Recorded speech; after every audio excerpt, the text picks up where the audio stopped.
আজকের পর্বে বানিয়ে দেখাচ্ছি ইভিনিং স্ন্যাক্স। এটা বেশি করে বানিয়ে সংরক্ষণ করে রাখা যায়। আপনি চাইলে মেহমান আসলে 5 মিনিটে ফ্রাই করে দিতে পারবেন, অথবা বাচ্চারা স্কুলে যাওয়ার 5 মিনিট আগে এটা ফ্রাই করে বাচ্চাদের স্কুলের টিফিনেও দিতে পারবেন। খুবই সহজ আর খুবই মজার, একদিন সংরক্ষণ করে অনেকদিন পর্যন্ত রেখে খাওয়া যাবে। আমি 1 কেজি বেশি হবে এখানে মুরগির মাংস নিয়েছি। প্রথমেই স্বাদমতো লবণ এবং ঝালের জন্য মরিচের গুঁড়ো দিয়ে দিলাম। 2 চা চামচ ভর্তি করে নিয়েছি, পরে আবারও হাফ চা চামচ দিয়েছে। আর 1 চা চামচ ভর্তি করে দিয়েছি গরম মশলার গুঁড়া, সেই সাথে দিয়ে দিচ্ছি সয়া সস 2 টেবিল চামচ বা 3 টেবিল চামচের মতো হবে। আর দিয়ে দিচ্ছি বারবিকিউ সস। আপনি চাইলে এখানে ওয়েস্টার সসও ইউজ করতে পারবেন। বাসায় ছিল না ওয়েস্টার সস, শেষ হয়ে যাওয়ায় আমি বারবিকিউ সসটা এখানে ব্যবহার করেছি ওয়েস্টার সসের পরিবর্তে। দিলাম 1 চা চামচ ভর্তি করে ধনিয়ার গুঁড়া, 1 চা চামচ ভর্তি করে জিরার গুঁড়া, 3 চা চামচ ভর্তি করে দিয়েছি আদা রসুন বাটা, টক দই দিয়েছি হাফ কাপের মতো, আর সেই সাথে সামান্য সরিষার তেল এবং লেবুর রস দিয়ে দিচ্ছি। সব কিছু একসাথে মাখিয়ে ম্যারিনেট করে আধা ঘন্টার জন্য রেখে দিয়ে তারপর আপনি ভেজে নিতে পারবেন।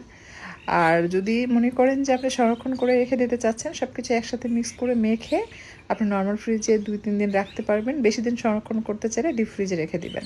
যদি 3 থেকে 4 দিন খেতে চান বা 5 দিনের জন্য করতে চান, তাহলে 5টা আলাদা আলাদা বক্সে রেখে দিবেন। যাদের বাসায় হুটহাট মেহমান আসে তারা চাইলে বেশি করে চিকেন ম্যারিনেট করে কিন্তু সংরক্ষণ করে রেখে দিতে পারেন। মেহমান আসা মাত্র 5 মিনিটে আপনি এটা ফ্রাই করে সামনে দিতে পারবেন।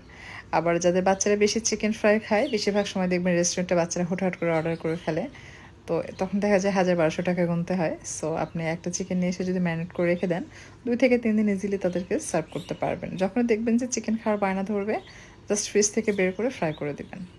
এতে করে খরচাটাও কিন্তু কমে যায়। সংসারের খরচা কমাতে, আয় উন্নতি বাড়াতে কিছু কিছু কাজ নিজে ঘরে করবেন। চিকেন ভাজার পূর্বে কর্নফ্লাওয়ার এবং সামান্য ময়দা মিক্স করে এটাকে ভেজে নিতে হবে।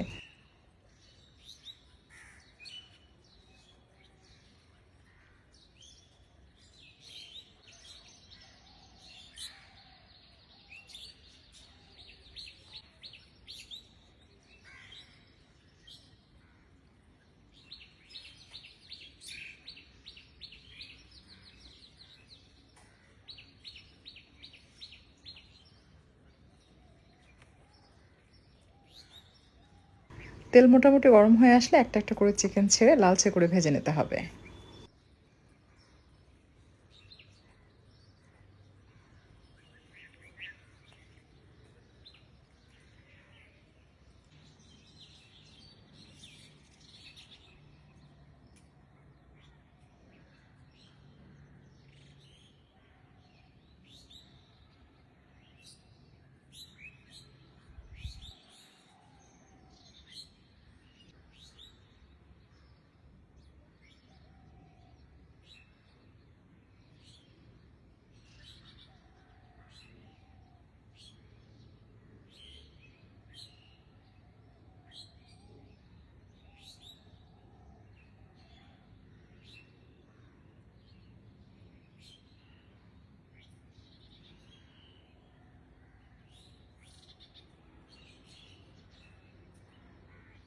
আমি এটা গরম গরম টমেটো সসের সাথে সার্ভ করেছি। আশা করছি আপনাদের কাছে রেসিপি ভালো লেগেছে। যদিও চিকেন ফ্রাই এতটাই মজার যে টমেটো সসের প্রয়োজন হয় না, আপনারা তৈরি করে খেয়ে দেখবেন। যদি রেসিপি ভালো লাগে অবশ্যই আপনারা আমার পেজ ফলো দিবেন এবং লাইক দিবেন, আর নিয়মিত পেজের সাথে থাকবেন। যারা ইউটিউব থেকে ভিডিওটি দেখছেন তারা অবশ্যই চ্যানেলটি সাবস্ক্রাইব করে পাশে থাকবেন।